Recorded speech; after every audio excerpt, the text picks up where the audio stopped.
प्रेम पाने के लिए प्रयास की जरूरत होती है, संतुष्टि महसूस करने के लिए भी प्रयास की जरूरत होती है, फिट होने के लिए भी प्रयास की जरूरत होती है और खुश रहने के लिए भी प्रयास की जरूरत होती है। इसलिए हम में से ज्यादातर लोगों के जीवन में प्रेम, संतुष्टि, खुशी या फिटनेस नहीं है। अगर हम एक दूसरे को समझते हैं तो हमें एक दूसरे के साथ सहमत होने की जरूरत कभी नहीं होती। जब हम संबंधों में अपनी चलाना चाहते हो तो ज्यादा बड़ी तस्वीर से हम चूक जाते हैं। जब हम अपनी भिन्नताओं का सम्मान करते हैं तो हम लोगों से उनके लिए प्रेम करते हैं जो वो सचमुच हैं। हम सभी सिर्फ उसी प्रेम को स्वीकार करते हैं जिसके हम खुद को हकदार मानते हैं। प्रेम निर्भर होता है उन पर नहीं जो हमसे प्रेम करते हैं, बल्कि प्रेम की हमारी अपनी परिभाषा पर और इस बिंदु पर कि हम खुद से कितना प्रेम करते हैं। अगर हम सोचते हैं कि हम प्रेम के लायक नहीं हैं, तो हम अवचेतन रूप से इसको ठुकरा देंगे। और अगर हम सचमुच विश्वास करते हैं कि हम प्रेम के लायक हैं, तो हम छोटी से छोटी प्रशंसा को भी शालीनता और सहजता से ग्रहण करेंगे।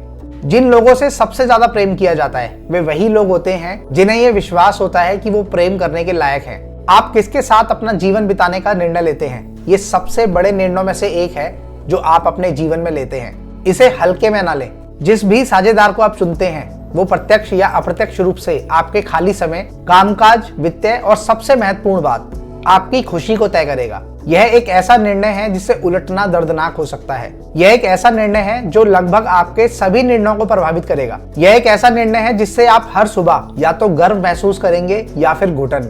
आपके माता पिता पहले इंसान हैं, फिर आपके माता पिता हैं। इसका यह मतलब नहीं है कि वो गलत नहीं हो सकते। वे भी हानिकारक हो सकते हैं, वे भी अतार्किक हो सकते हैं।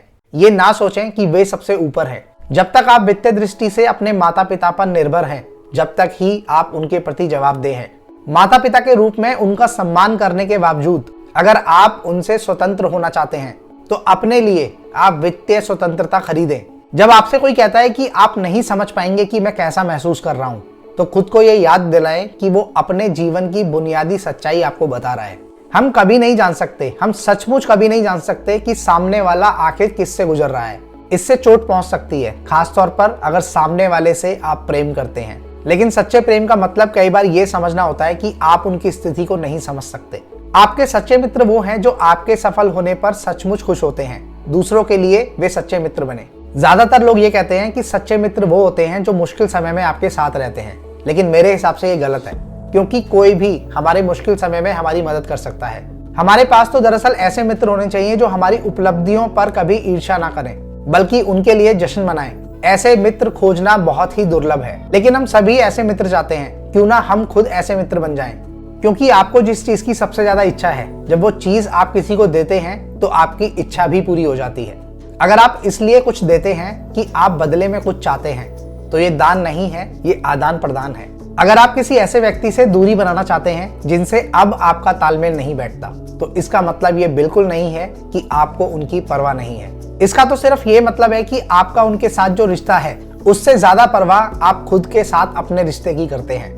हम दिशा बदलते हैं, कुछ लोग नहीं बदलते। हम छोड़ना सीख लेते हैं, कुछ लोग नहीं सीखते। हम ज्यादा सकारात्मक बनते हैं, कुछ लोग नहीं बनते। अब उनसे ताल्लुक ना रखना ठीक है, भावनात्मक रूप से दूर रहना ठीक है, अपने विकास का सम्मान करना ठीक है जब वे आपके विकास का सम्मान नहीं करते। इसका यह मतलब नहीं है कि परवाह नहीं है। इसका सिर्फ इतना मतलब है कि जब तक आप अपने बारे में परवाह ना कर लें, आप किसी और की परवाह नहीं कर सकते।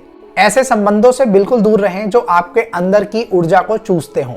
हम दूसरों के साथ कैसा व्यवहार करते हैं, ये आईने की तरह दिखता है कि हम अपने साथ कैसा व्यवहार करते हैं। यह दुर्लभ, लगभग असंभव है कि कोई ओछा, चालाक, आहत करने वाला, जातिवाद, कट्टर व्यक्ति खुद से प्रेम करता हो। हम लोगों को इसलिए नीचे गिराते हैं क्योंकि हम खुद कमतर महसूस कर रहे हैं। हम उनका मजाक इसलिए उड़ाते हैं क्योंकि हम खुद का सम्मान भी नहीं करते। हम दूसरों को चोट पहुंचाने से पहले कुछ नहीं सोचते। हो सकता है कि इसे हम स्वीकार ना करना चाहें।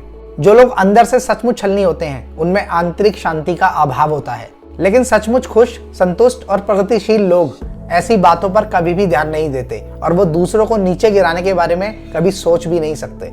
हम उन 5 लोगों का औसत नहीं होते जिनके साथ हम सबसे ज्यादा समय बिताते हैं। हम तो उन 5 विचारों का औसत होते हैं जिनके साथ हम सबसे ज्यादा समय बिताते हैं। और ऐसा जरूरी नहीं है कि ये जो विचार हैं ये हमारे जीवन में उन लोगों के कारण आए। हमारे विचार उन लोगों से आते हैं जिन्हें हम सोशल मीडिया, पुस्तकों, पॉडकास्ट या फिर किसी दूसरे माध्यम से सोशल मीडिया पे फॉलो करते हैं। हम उन लोगों के साथ नहीं हैं, हम तो विचारों और पहचानों के साथ हैं। समझदारी से चुनें, क्योंकि जो शक्तिशाली चीजें हमारे भीतर होती हैं उन्हें नजरअंदाज करना अक्सर सबसे ज्यादा आसान होता है। है।